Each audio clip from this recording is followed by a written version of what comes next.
रजनी ने राध्या के हाथों सोफी घर की सारी जिम्मेदारी, जिससे एकता और दादी को लगा बुरा। ऐसे में दादी और निहारिका ने मिलकर चली ऐसी चाल कि राध्या को प्रथम ने किया घर ने बाहर। रजनी ने जब पूरे परिवार के सामने राध्या के हाथों में घर की चाबियां रखीं और सोफी गृहस्थी की जिम्मेदारी सौंपी, तभी हवेली का माहौल बदल गया। यह फैसला सिर्फ एक जिम्मेदारी नहीं, बल्कि सम्मान और भरोसे का प्रतीक था। राध्या की आंखों में कृतज्ञता थी, लेकिन परिवार के कुछ सदस्यों के चेहरों पर यह फैसला बिल्कुल पसंद नहीं आया। सबसे पहले विरोध की आग एकता के मन में भड़की। वह आगे बढ़कर रजनी से तीखे स्वर में बोली, मां जी, घर की बड़ी बहू मैं हूं।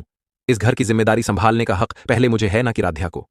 रजनी ने शांत पर दृढ़ आवाज में कहा, एकता, तुम्हारे ऊपर पहले से बहुत जिम्मेदारियां हैं। मैंने सोचा कि इस बार राध्या को भी घर की कुछ जिम्मेदारी दी जाए। यह घर सिर्फ किसी एक का नहीं, हम सबका है। एकता अप्रसन्न होकर बोली, तो ठीक है मां जी, घर के छोटे मोटे काम राध्या संभाल लेगी और घर के कीमती मालों और जरूरी फैसलों की जिम्मेदारी मेरे पास ही रहेगी। कहीं ऐसा ना हो कि एक दिन में ही यह सब लुटा दे।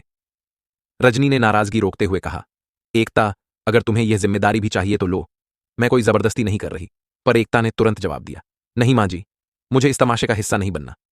दादी, जो अब तक चुप थीं, व्यंग भरे स्वर में बोली, अगर एकता नहीं चाहती तो चाबी अपने पास ही रख लो बहू। इस लड़की को इतनी जल्दी इतनी बड़ी जिम्मेदारी देना समझदारी नहीं। पर रजनी ने बिना हिचके चाबी राध्या के हाथों में ही रख दी और कहा, यह मेरा निर्णय है और यह नहीं बदलेगा।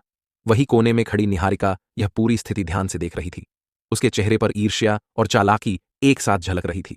उसे महसूस हुआ कि यह मौका है राध्या को नीचा दिखाने और प्रथम के दिल में उसके लिए नफरत पैदा करने का।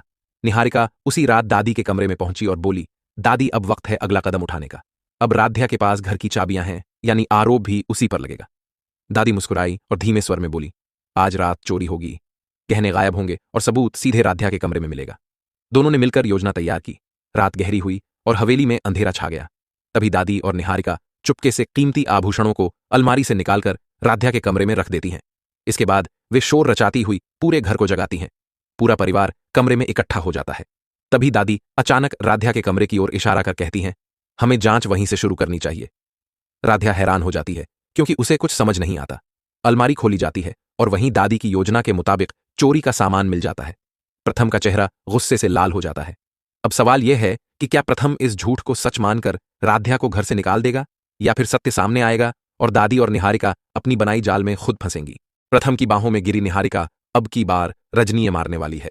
निहारिका को खींच के जोरदार तमाचा बोलने वाली है। अगली बार ऐसी कुछ हरकत करने की कोशिश करी तो उसे इस घर में ही नहीं, बल्कि यहां से बाहर निकालकर उसके सामान के साथ भगा दिया जाएगा। आखिरकार अब देखने को मिलने वाला है किस तरह से यह सब कुछ ड्रामा क्रिएट होगा।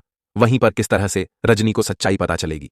अब देखने को मिलने वाला है कि जहां पर दादी और निहारिका एक बार फिर से एक दूसरे के साथ मिलकर एक नया प्लान बनाने वाली है, और वहीं पर अब की बार देखने को मिलने वाला है कि निहारिका को दादी बोलने वाली है कि आखिरकार वो प्रथम को एक बार और फिर से उसके रूम में भेजेगी, और वहीं पर वो प्रथम के करीब जाने की कोशिश करे और प्रथम को अब की बार एहसास दिलाए कि अगर असल में निहारिका उसका प्यार है और उसकी ही पत्नी बनने के लायक है, न कि वो राध्या मोटी लड़की। आखिरकार अब देखने को मिलने वाला है किस तरह से, जहां पर अब दादी और निहारिका दोनों साथ मिलके एक नया प्लान तो बना लेगी, और वहां पर फाइनली प्रथम जो होगा वह पहुंच भी जाएगा, और वहीं पर अब निहारिका जो होगी वो भी अपने प्लेन में सक्सेसफुल हो जाएगी और प्रथम की बाहों में गिर जाएगी। वहीं पर अब की बार वह कुछ नया सोचने वाली, वहीं पर वो सोचने वाली कि आखिरकार प्रथम उसके काफी ज्यादा करीब है, और वहीं पर अब सिर्फ और सिर्फ निहारिका का सपना होने वाला है। तभी वहां पर पहुंच जाएगी रजनी, और रजनी जैसे ही रूम में एंटर करेगी तो वो देखेगी कि किस तरह से निहारिका प्रथम के काफी ज्यादा करीब है, और वहीं पर प्रथम को अब की बार बहलाने की कोशिश कर रही है। जिसके बाद वो देखने को मिलने वाला है कि किस तरह से रजनी फाइनली अब की बार वहां पर जाने वाली है और निहारिका को खींचकर जोरदार तमाचा मारेगी, और वहीं पर निहारिका को बोलने वाले कि आखिरकार वो सब कुछ क्या कर रही है। उसे शर्म नहीं आती बिल्कुल कि ये लड़का जो है यह पहले से शादीशुदा है। इसकी एक पत्नी, अगर इसकी पत्नी ने तुम दोनों को साथ देखा तो उसे क्या महसूस होगा और वो किस तरह से गुस्सा हो